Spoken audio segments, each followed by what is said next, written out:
হাৰগিলা বাইদেউ খ্যাত ডক্টৰ পূৰ্ণিমা দেৱী বৰ্মন এতিয়া অসম আৰু অসমীয়াৰ গৌৰৱৰ কাৰণ।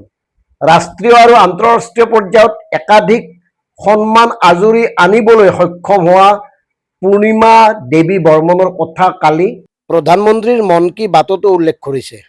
আৰু এই লৈ এতিয়া মুখ্যমন্ত্ৰী ডক্টৰ হিমন্ত বিশ্ব শৰ্মা ডাঙৰীয়া প্ৰমুখ্যে একাধিক মন্ত্ৰী বিধায়ক আনন্দত উৎফুল্লিত হোৱাৰ লগতে অসমবাসীয়েও আনন্দ প্ৰকাশ কৰিছে। আমি মাত্ৰ বাইদেউক এটা কথা সুধিম আৰু তাৰ আগতে কৈ লৈছো, বাইদেৱে যিধৰণে এই হাৰগিলা সংৰক্ষণৰ কাৰণে নিষ্ঠা সহকাৰে নিজকে সমৰ্পণ কৰি আছে, সঁচাকৈ এয়া আদৰণীয়, এয়া প্ৰশংসনীয়।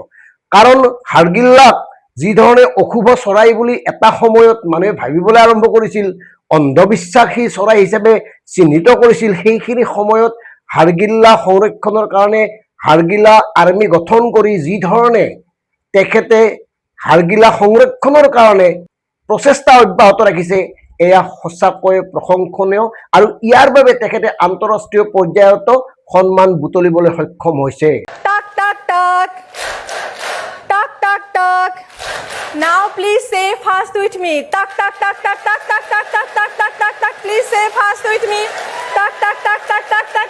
পূৰ্ণিমা দেৱী মহাশয়াক আমি সশ্ৰদ্ধ ধন্যবাদ জনাই মাত্ৰ এটা কথা সুধিব খুজিছো, এই যে হাৰগিল্লা গছ নাথাকিলে হাৰগিল্লা ক'ত থাকিব? এই যে বিগত সময়ত ৰাজ্যত হাজাৰ হাজাৰ গছ কটা হ'ল, বন ধ্বংস কৰা হ'ল, এই ক্ষেত্ৰত আপুনি কিয় এষাৰ মাত দিয়া নাই? আপোনালোকৰ দৰে প্ৰসিদ্ধ বিশিষ্ট লোকে যদি চৰকাৰক আহ্বান জনায় যে য'তে ত'তে যধে মধে গছ নাকাটিব, গছবোৰক অন্য স্থানলৈ নি সংস্থাপিত কৰক, এই কথাবোৰ কিয় নকয়? দীঘলী পুখুৰীত গছ কাটিলে জুবিন গাৰ্গ উবুৰি খাই পৰিল, কটনৰ ছাত্ৰ ছাত্ৰী উবুৰি খাই পৰিল, আপুনি নাহিল। এনেকৈ বিভিন্ন প্ৰান্তত শেহতীয়াভাৱে দীপৰ বিলত প্ৰায় 200 গছ কটা হৈছে। আকৌ গছ কাটিবলৈ তেওঁলোকে আৰম্ভ কৰিছে। আমচাং অভয়াৰণ্যৰ প্ৰায় 3000 গছ কটাৰ কাৰণে তেওঁলোকে সিদ্ধান্ত লৈছে। মানে এনেকুৱা এটা পৰিৱেশত আমি উপনীত হৈছো, অসমৰ জলবায়ু পৰ্যন্ত সলনি হৈ গৈছে। গতিকে এই ক্ষেত্ৰত আপোনালোকৰ দৰে বিশিষ্ট লোকসকলে যদি মাতে, পৰামৰ্শ দিয়ে, তেতিয়া ভাল লাগে। বাকী বিষয়বোৰৰ আমি কথা কোৱা নাই। মূল্য বৃদ্ধি হৈছে, আপুনি মাত মতা নাই, আমি বেয়া পোৱা নাই, কাৰণ আপুনি এককভাৱে খুব সমৰ্পণৰ মনোভাৱেৰে কেৱল হাৰগিল্লা বিষয়টোতে লাগি আছে। অসমৰ এনেকুৱা অনেক বিষয় আছে যিবোৰ বিষয়ত অসমৰ বিশিষ্ট লোকসকলে মাত মতা উচিত, চৰকাৰক দিগদৰ্শন কৰা উচিত, চৰকাৰে কৰা প্ৰতিটো জনবিৰোধী কামৰ প্ৰতিবাদ কৰা উচিত। আমি ইয়াৰ পৰা আপোনাক দূৰত ৰাখিছো, কাৰণ ৰাষ্ট্ৰপতিৰ পৰা প্ৰধানমন্ত্ৰীলৈকে আপোনাৰ নামটো চৰ্চিত, আপুনি সমাদৃত। কিন্তু গছ কটাৰ ক্ষেত্ৰত এই নিৰ্লিপ্ততা, এই নীৰৱতা ভাল লগা নাই। কাৰণ আপুনি যিহেতুকে এই বিষয়টো লৈয়ে জড়িত। কাৰণ অশ গছবোৰ যদি নাথাকে হাৰগিল্লা ক'ত থাকিব? কিছুমান বন্যপ্ৰাণী দুষ্প্ৰাপ্য হৈছে, কিছুমান বন্যপ্ৰাণী নতুনকৈ বাঢ়িবলৈ আৰম্ভ কৰিছে। প্ৰাকৃতিকভাৱে এই কথাবোৰ হৈ থাকিব। আৰু এই ক্ষেত্ৰত আপোনালোকৰ দৰে বিশিষ্ট লোকসকলে যিধৰণে বিশেষ পদক্ষেপ গ্ৰহণ কৰিছে, সেয়াও খুব উল্লেখনীয়। যদি গছ কটাৰ বিৰুদ্ধে ছাত্ৰ ছাত্ৰী ওলাই আহিব পাৰে, আপোনালোকৰ দৰে বিশিষ্ট লোকসকলে কিয় এষাৰ মাত দিব নোৱাৰে?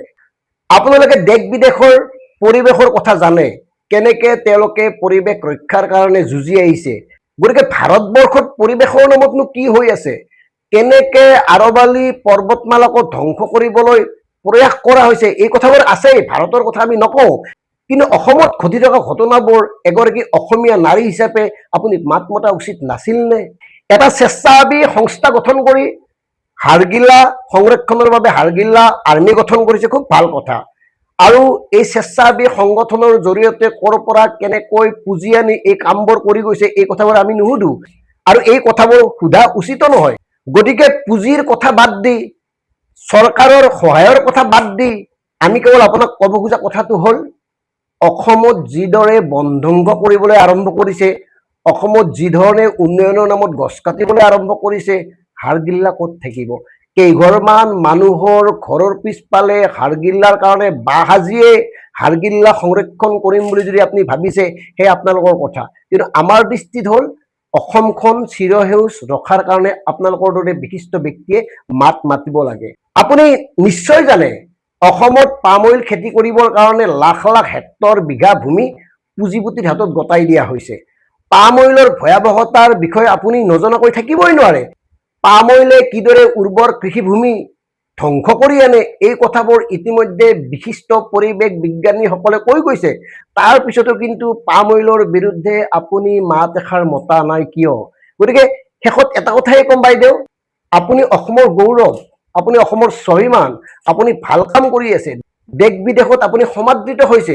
এগৰাকী অসমীয়া হিচাপে আমি আপোনাক লৈ গৌৰৱ অনুভৱ কৰোঁ। তৎসত্বেও কওঁ, গছ কটাৰ বিৰুদ্ধে মাত এষাৰ মাতক। কি কৰিলে চৰকাৰে গছবোৰ ৰাখিব পাৰিব সেই সম্পৰ্কে পৰামৰ্শ প্ৰদান কৰিব। ধন্যবাদ। জয় আই অসম।